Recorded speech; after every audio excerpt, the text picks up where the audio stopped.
marble floor of the Vanguard Meridian lobby reflected the gray Chicago morning like a still pond. Glass walls climbed 3 stories toward a ceiling that swallowed footsteps and held them. On a normal Monday, the silence of that lobby felt like wealth. On this Monday, it felt like a courtroom. George Miller, 69 years old, stood near the visitor desk in a navy uniform that had been washed too many times to be new and pressed too carefully to look old. His hair was thin and silver, parted the way it had been parted for 40 years. His back curved a little from too many winters standing post. His shoes were polished. His radio sat where it always sat. He had walked the same circle around this lobby for 22 years. Vivian Hartwell stepped out of the private elevator with a tight smile and a row of investors from Boston behind her. Her heels struck the marble in measured beats. She wore a cream V-neck dress under a charcoal blazer, a watch that cost more than George earned in a season, and the kind of confidence young people sometimes mistake for grace. She had been planning this morning for 3 weeks. She did not say good morning to George. She walked past him as if he were a column. Then her eyes caught the small disturbance near the elevator bank, the small disturbance she could feel before she could name it. She turned. Her smile thinned.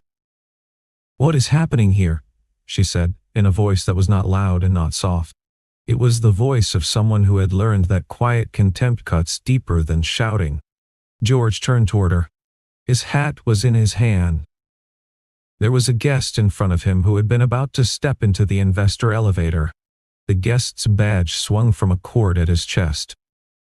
George had been about to call the front desk for confirmation when the lobby doors opened and Vivian arrived. "Ma'am," George began, "this gentleman doesn't appear on the visitor list this morning, and the badge—" "You are blocking my guests," Vivian said.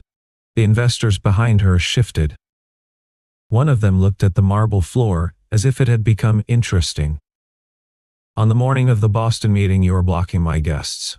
Ma'am, the badge belongs to a guest in this building, Mr. Miller. That is not a matter for a security officer in a lobby. That is a matter for me." She let that hang.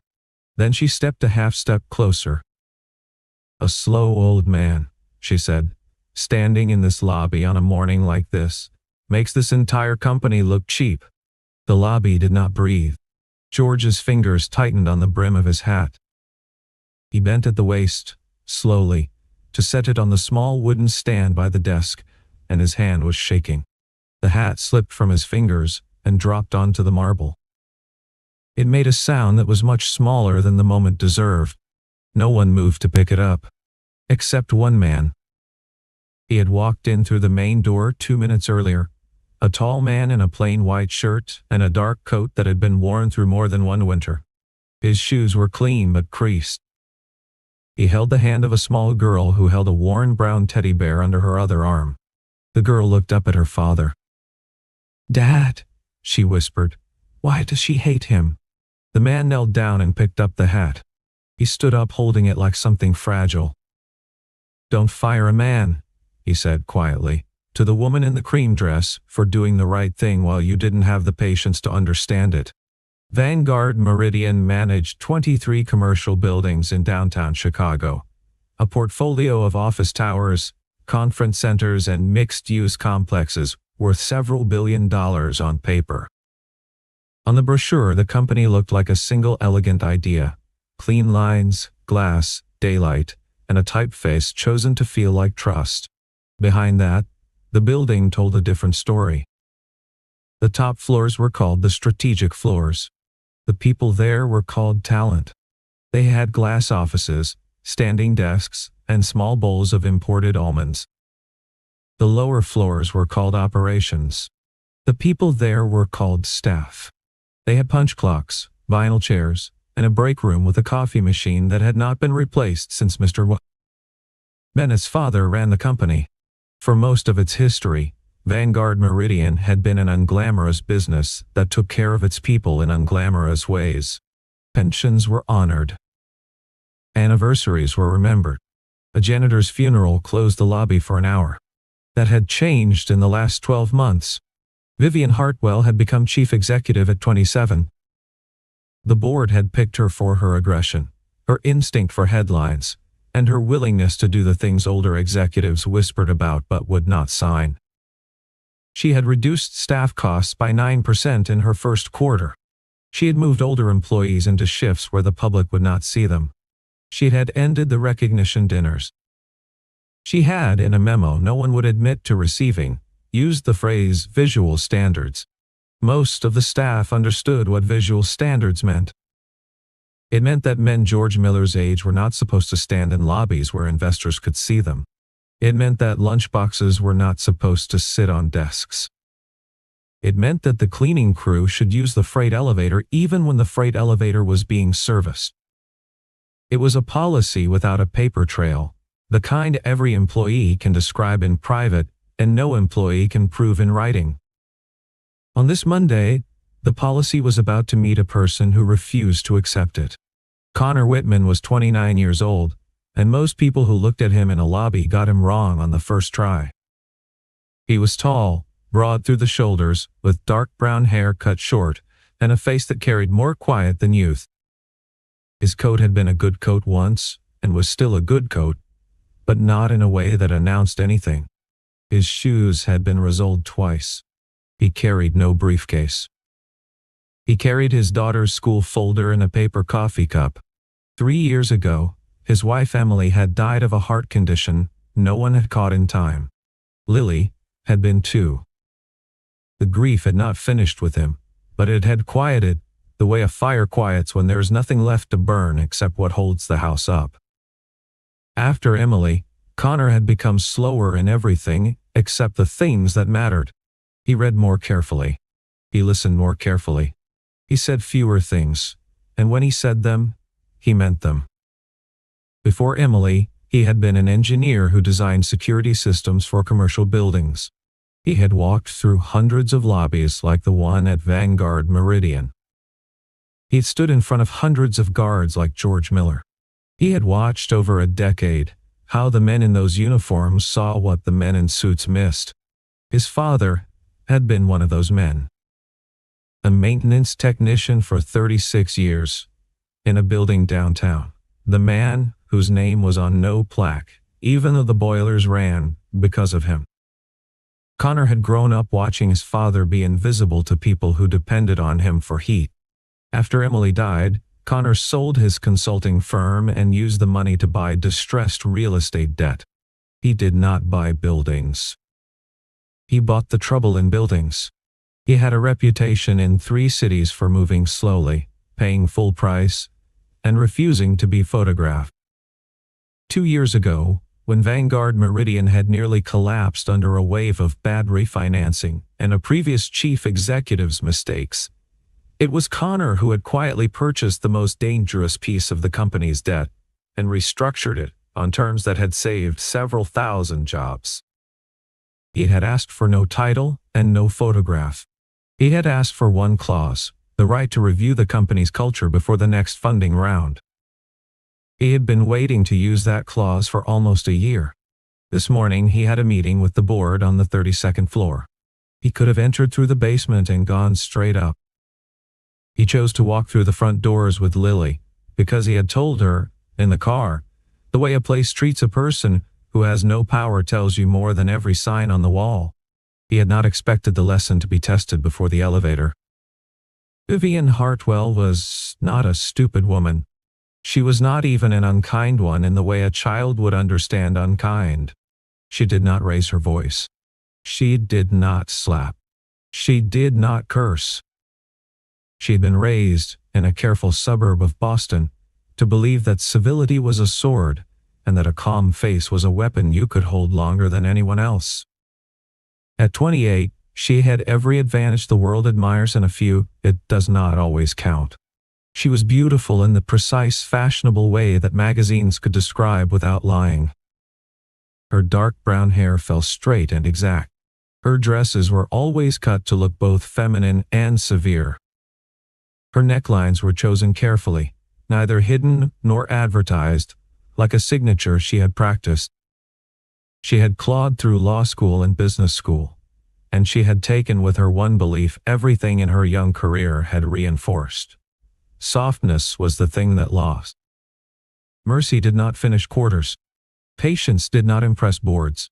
Kindness was a luxury for people who had already won. She did not think of George Miller as a person. She did not think of him as anything at all. He was, in the schedule of her day, a background variable. When the variable became a problem, she removed the variable. She had done this many times in 9 months, and the company had kept moving, and the board had not said a word. She knew, in a small unused room of her mind, that she had also become someone she would not have wanted to work for. She did not visit that room. She decorated it instead with words she had learned from older men who praised her. Standards. Discipline. Optics. Optics was her favorite. Optics excused everything. When she looked at Connor Whitman holding her senior security officer's hat, she did the calculation she had been trained to do. Worn coat. Worn shoes. Small child. Paper coffee cup. No briefcase. She filed him under the category she had used many times and never been wrong about, in her view. She decided he did not matter. It was the most expensive mistake she would ever make. What Vivian did not see, because she had walked in too late, was the 11 minutes before her elevator opened. At 7:43 that morning, a man in a gray suit had entered the lobby through the side door, the one used for delivery confirmations. He walked too straight and too fast for someone arriving early. He carried a thin briefcase he held too tightly. He wore a guest badge clipped to his lapel. George Miller noticed him because George Miller noticed everyone. He had noticed everyone for 22 years. The badge was the first thing wrong. The plastic shell was the older model, the one Vanguard Meridian had stopped issuing more than a year ago. The lanyard was the color used for a contractor's event the previous week, not for an investor meeting. George had memorized the color codes because someone had to, and no one upstairs ever did. He stepped politely into the man's path. "Good morning, sir," he said. "Could I see your badge for a moment?" The man's eyes moved. Not to George. To the cameras. That was the second thing wrong. People with nothing to hide did not check the cameras when a guard greeted them. People with nothing to hide looked at George. The badge bore the name of a contractor George recognized. He recognized it because that contractor had been removed from the building 8 months earlier, after an incident the legal team had described in a single sentence in a single memo and never spoken about again. The phrase had been concerns regarding data handling. George had read that memo because he had been the one who escorted the contractor out. He kept his face calm. He spoke softly. "Sir, this badge is expired. I'm going to ask you to wait at the visitor desk while I confirm your meeting." The man smiled. It was the wrong kind of smile. There must be a mistake. "My meeting is on the 32nd floor. They're expecting me. Then a phone call will clear it up quickly, sir. Please. Just one moment." George reached for his radio. The lobby doors opened. Vivian Hartwell stepped in with 7 investors behind her, the Boston Group, the largest commitment of her tenure. Her heels announced her. The lobby turned toward her the way lobbies are trained to. The man in the gray suit took one careful step backward, then another. He did not draw attention. He did not run. He moved like someone who had learned how not to be seen, which is exactly the kind of movement security guards are taught to watch for. George Miller saw him. He saw the man's hand go into a coat pocket. He saw the man take a slow breath, the breath of someone who needed 30 seconds. And then he heard Vivian's voice behind him. "You are blocking my guests." George turned. By the time he turned back, the man in the gray suit was already drifting toward the side door. He never finished his report. He never got the chance. Connor crouched on the marble, but he did not move quickly. He picked up the hat the way a man picks up a coat someone has dropped at a funeral, with 2 hands, with respect, with care that almost looked like prayer. He brushed dust from the brim that wasn't there. He turned the hat right side up. He stood. He did not give the hat to Vivian. He gave it to George. George took it with both hands. The lobby, which had been quiet, became more quiet. He didn't make your company look bad, Connor said. He was not speaking loudly. He was not looking at the investors. He was looking only at Vivian. The way you just spoke to him did. Vivian's smile became thinner. Her chin lifted half an inch. People who knew her had learned that half inch. And you are? She said. A father standing in a lobby, Connor said. I don't want my daughter to grow up thinking that an old man can be humiliated in public for doing his job. A small ripple moved through the people watching. A receptionist looked away. A young associate exhaled. The Boston investors became very still, in the way investors become still when they are watching something they will discuss later in private. Vivian's eyes moved over Connor. She did the calculation again. Slower this time. Worn coat. Tired shoes. A child clutching a teddy bear missing one button eye. She made the same decision. There are places, she said, in the same low exact voice she had used on George, that are not for people who do not understand the standard. Connor did not move. I'm teaching my daughter that, he said. The first standard is dignity. There was a moment, only a moment, when the lobby tilted. Vivian could feel it. The investors were behind her, the staff were around her, and she had spent 11 months learning to read rooms with the precision of a violinist. She heard a room slip a half tone the way other people hear a wrong chord. She did not know yet what was happening. She knew only that she was losing it. Lily took a small step out from behind her father's leg. She did not look at Vivian. She did not look at the investors. She looked at George, whose eyes were very bright and whose mouth was pressed into the shape men of his generation pressed their mouths into when they refused to cry in front of anyone. She reached into the small pocket of her coat. She took out a tissue, folded in a careful square. She walked across the marble, 3 small steps, and held it up to him. George looked down. For your eyes, she said. He did not move at first.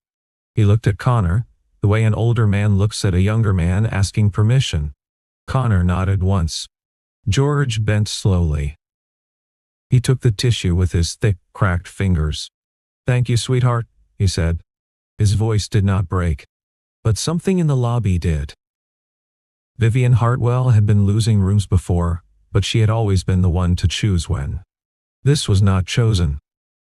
This was a small child with a teddy bear and a tissue, and Vivian Hartwell could feel her composure unbalancing on the marble like a heel that is caught on a crack. She did the only thing she had been taught to do. She raised the stakes. Security, she said. Please escort this gentleman out of the lobby. 2 younger guards stepped forward, slowly. They were George's juniors. He had trained one of them. The other had eaten lunch with him 100 times. They looked at George before they looked at Connor. George shook his head, almost imperceptibly. The guards stopped where they were. Vivian noticed. Did you hear me? She said. Ma'am, the older of the 2 said carefully. We're not sure. You're not sure, Vivian repeated. She turned back to Connor. Sir, you are disturbing private property. I have the right to call the police. Connor's eyes did not change. Are you sure, he said, very gently, that you want to call the police on a man who picked up a hat? A small noise went through the lobby. Not laughter. Not yet. Something close to a held breath. Vivian's voice tightened. I would be calling the police because you are interfering with the operations of a business. I'm standing in a lobby, Connor said. With my daughter. I haven't raised my voice. I haven't touched anyone. The only thing I have done is hand a man back his hat. George stepped forward. Hat held against his chest. Sir, please, he said quietly to Connor. Don't get yourself into trouble for me. I'm old. I can find another job. It was the line of a man who had been taught, by long practice, to take less than he was owed, Connor turned to him with something like sorrow. "No, sir," he said. "You don't have to make your kindness into a reason for other people to walk on you. Not today." Vivian laughed once, sharp and quick. It was not a laugh of joy. It was a laugh of someone trying to call a room back to her side. "How moving," she said. "How sentimental. Sentiment does not sign contracts. Sentiment does not pay rent. Sentiment does not keep a company alive." Connor looked at her for a long moment before he answered. "A company that cannot hold on to dignity," he said, "is not worth holding on to anyone's investment." She did not understand, yet, the size of what she had just been told. She heard it as a slogan. She filed it as a slogan. "And whose investment," she said with the small smile of someone making a point in a meeting, "are we talking about? Yours?" Connor did not answer. He took out his phone, very slowly, and typed a single short message, and sent it. Vivian's smile sharpened.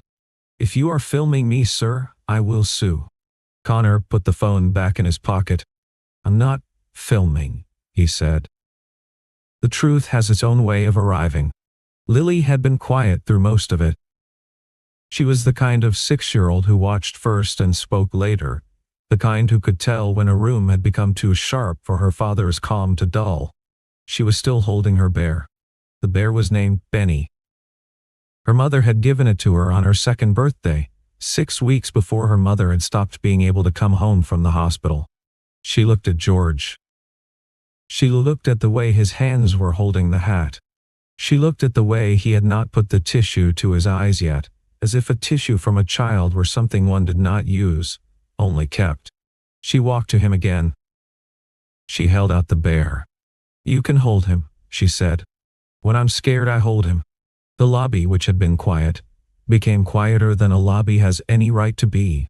George did not reach for the bear. He looked at Connor. Connor did not nod this time. He only looked at his daughter the way fathers look at daughters, who have just done the thing a father most secretly hopes they will do without being taught. George knelt, with effort, to be at the child's height. His knees made small protests. He took the bear with both hands. "I will hold him very carefully," he said. "Thank you, sweetheart." The receptionist, 27 years old, whose cab home George had personally flagged on nights she would not remember now, looked at the floor and pressed her lips together. A maintenance technician, 61 years old, who had once stood at 4 a.m. with George next to a flooded basement, turned his head and could not turn it back. An accountant who had not spoken to George in 9 months, since the rule about lunchboxes, could not look up. The lobby was full of small faces refusing to lift. Vivian saw it. She had always understood rooms. She understood this room now, and the understanding was not pleasant. She knew with the practiced precision of someone who had read 3,000 faces in 3,000 meetings, that she was no longer the person they were watching. She made the wrong choice that follows the wrong choice. "That is enough," she said. "This is not a stage for cheap sentiment." Connor turned toward her. His voice did not rise. "No," he said. "This is the place where you have just shown the entire company who you are when the person in front of you cannot fight back." Vivian's lips parted. No sound came. Behind her, the private elevator chimed. It chimed twice, which only happened when the executive override was used. The doors opened. 5 people walked out. The first of them was looking for Connor. Charles Bennett, 64 years old, was the chairman of the board of Vanguard Meridian. He had inherited the position from his father, who had inherited it from his uncle. He was a man who walked slowly in most rooms, because he had learned that the slow walker is the man people wait for. He was not walking slowly now. Behind him came the company's general counsel, the chief financial officer, and 2 other board members whose presence in a lobby on a Monday morning at 5 minutes before 9 had no innocent explanation. Vivian's first reaction was relief. She had pressed a small button under the receptionist's counter, a habit she had developed when she wanted authority to arrive without her asking.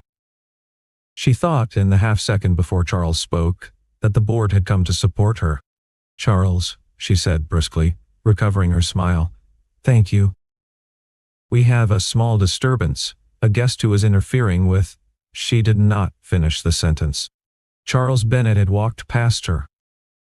He had walked past Vivian Hartwell, the chief executive officer of Vanguard Meridian, as though she were a coat rack. He stopped in front of Connor Whitman. He held out his hand. "Mr. Whitman," he said, and his voice was the voice of a man trying very hard not to seem nervous. "I'm so sorry. We had no idea you had come in through the front entrance." The lobby did not breathe. Vivian Hartwell stood with her mouth still open from the sentence she had not finished. She looked at Charles. She looked at Connor. She looked at the lobby, where every face that had been refusing to look at her was now looking at her in a new way. "Mr. Whitman," she said. Connor did not turn to her yet. He shook Charles's hand once. "Charles," he said. "There are things in this lobby this morning that the board needs to see for itself before any meeting upstairs." "Yes, sir? Have you checked the cameras at the side entrance for the last 20 minutes? Charles's eyes narrowed. "Why? Because Mr. Miller stopped a man with an expired badge from a terminated contractor? He was trying to enter the investor elevator at 7:43. While I was speaking with your chief executive, he left through the side door. The general counsel, a woman in her early 50s, with steel gray hair, and the calm posture of someone who had read too many bad contracts to be surprised by anything, was already pulling out her phone. "Get me security operations," she said. "I want the side entrance footage from 7:30 to 8 on screen in the lobby in 2 minutes. Vivian found her voice. "Charles," she said, "this is my authority as chief executive. I made a personnel decision based on—" "Vivian," Charles said, and his voice was very quiet. "Stop." She stopped. The technician arrived with a tablet. He set it on the visitor desk. Several of the staff drifted closer, with the careful courage of people who had been waiting 11 months to drift closer. Footage began to play. On the small screen, in black and white, the man in the gray suit walked through the side entrance at 7:43. He passed 3 cameras. At each one, his head turned away. He had memorized the angles. George Miller appeared in the corner of the frame, hat on, radio at his belt, posture upright. He intercepted the man without raising his voice. He held out his hand for the badge. The man hesitated. The footage was clear. There was no ambiguity. There was no inconvenience. There was a 69-year-old man stopping a credential that the system had flagged 8 months earlier as a risk. The general counsel paused the footage on the image of the badge. She tapped the screen. "That contractor's access was revoked on the 14th of October, she said. Their relationship with the company was terminated for an investigation into improper handling of internal data. The badge in this image should have triggered an automatic alert. Someone reactivated this credential in the last 48 hours, against policy." Charles turned. His voice was almost a whisper. "Who? That is precisely what we will need to find out." Vivian's face had begun to lose color before the footage paused. It was losing more color now. She had not moved her feet for almost 2 minutes, which was, for Vivian, a very long time. She turned to Connor. Her voice was lower than she meant it to be. "I didn't know who you were." "I know," he said. You would have been polite." She did not answer. He looked at her for a long time before he spoke again, and when he spoke, there was no triumph in his voice. Only a kind of tiredness. "That's the problem," he said. "You only respect people once you know they have enough power to hurt you. A man like Mr. Miller has spent 22 years respecting everyone in this building before he knew their names." The lobby took a breath. Charles cleared his throat. He turned to face the staff, and the investors and the small open space where George Miller stood with a hat in one hand and a teddy bear cradled in the other. 2 years ago, he said, this company was 11 days from filing for bankruptcy. We had made decisions we should not have made. We had taken loans we could not service. We were going to lose this building, and the building on Wacker, and the contracts in Indianapolis, and 3,412 jobs. The man who restructured the debt that kept us alive does not have an office in this building. He does not appear on the masthead. He has the only veto in this room on next year's capital raise. He looked at Vivian. That man, he said, is Connor Whitman. He came in this morning through the front entrance because, in his own words, the way a company treats people in the lobby tells you whether it deserves the floors above. I would say that he has just received his answer. Vivian closed her eyes. When she opened them, Connor was looking not at her, but at George. Mr. Miller, he said, I'd like to ask you a question, if I may. George straightened. The straightening cost him something. He paid it. Yes, sir. You knew that badge was wrong before you stopped that man. How did you know? George spoke quietly. His voice did not waver this time. The lanyard was the contractor color, sir, not the investor color. The plastic shell was an older series. The mark on the back was scratched, not stamped. And he looked at every camera in the lobby before he looked at me. I have been doing this work for 22 years, sir. A man who looks at the cameras first is a man who already knows where the cameras are. A young accountant near the back of the lobby began, very quietly, to clap. She stopped almost immediately, embarrassed. But the sound once made did not leave the room. The board convened immediately, in the glass conference room adjacent to the lobby. It had been built for moments of theater, all light and visibility. Today the visibility worked the other way. Through the glass, the staff in the lobby could see Vivian Hartwell seated, no longer presiding but answering. Charles Bennett did not speak the way men of his generation usually spoke to women of Vivian's. He did not soften his words to spare her, and he did not sharpen them to enjoy her difficulty. He simply laid them down. You publicly humiliated a senior employee who has served this building for 22 years, he said. You ordered his dismissal without an inquiry. You ignored a security warning that, had it not been caught, could have compromised the investor floor. You threatened a lawful guest with the police. You exposed this company, on the morning of a $100 million commitment, to a level of reputational and operational risk that I am not certain we can fully count yet. She did not interrupt. She had stopped interrupting. Connor sat at the end of the table. He did not speak for some time. When he did not raise his voice. I do not want anyone removed for personal reasons, he said. I'm not interested in revenge. I am interested in whether this company is the kind of company my investment should stay in. He listed 3 conditions, calmly, in the order he had thought about them on the elevator ride that morning, which felt like a different lifetime now. The first was that George Miller would be reinstated immediately, with a raise that matched what he should have been earning years ago, a formal recognition for identifying the security incident, and an invitation to join the internal security training program as an instructor whose lectures would not be optional for new hires. The second was that every frontline policy decision made in the last 12 months, every shift change, every quiet dismissal, every refusal of a renewal, would be reviewed by an independent panel. Anyone who had been pushed out under the unofficial rules would be contacted and offered a path back. The third was that Vivian Hartwell would step down from operational authority during the review of the company's culture. If the review found a pattern, the board would make its choice about her position. If it found a single incident, mercy was not out of reach. She wanted to say something. She tried to say something. Mr. Whitman, she said. I am sorry. I am not the person you humiliated this morning, Connor said. She looked toward the glass. George Miller was standing in the lobby, hat in his hand, teddy bear in the crook of his arm, talking to a small girl who was trying very gently to take the teddy bear back. Vivian walked through the glass door alone.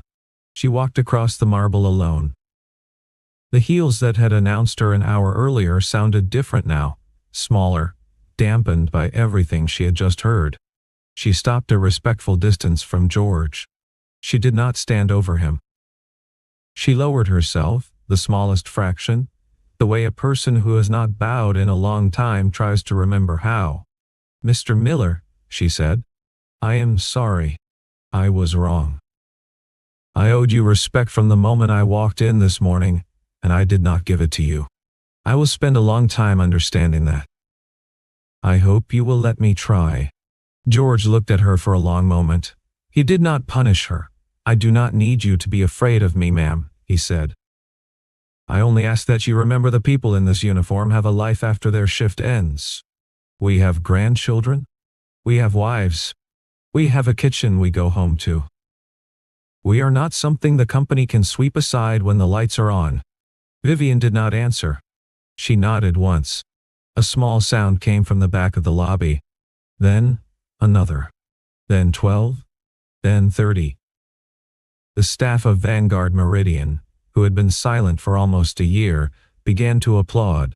It was not loud. It was the slow, careful applause of people who were not celebrating, who were instead apologizing, in the only way a crowd can apologize for everything they had not said. Lily walked back to George. She took the bear from his arm. Then she put it back. "You can hold him a little longer," she said. "If you need." George smiled with wet eyes. Connor took his daughter's hand. He turned at the door before he left. Charles caught up to him. "Mr. Whitman, will you still—" "I still believe in the people here," Connor said. "The company will have to learn from them." Outside, the Chicago morning was the same morning it had been an hour before. The sky was still gray. The wind still came off the lake. But inside the lobby, an old man in a navy uniform was putting his hat back on his head, slowly, the way one puts on something that was almost taken away. He straightened his back. He stood in front of the glass doors, the way he had stood for 22 years. A title can take a person to the highest floor of a building. But the way that person treats the man at the door is what tells the world whether they are truly above or below it.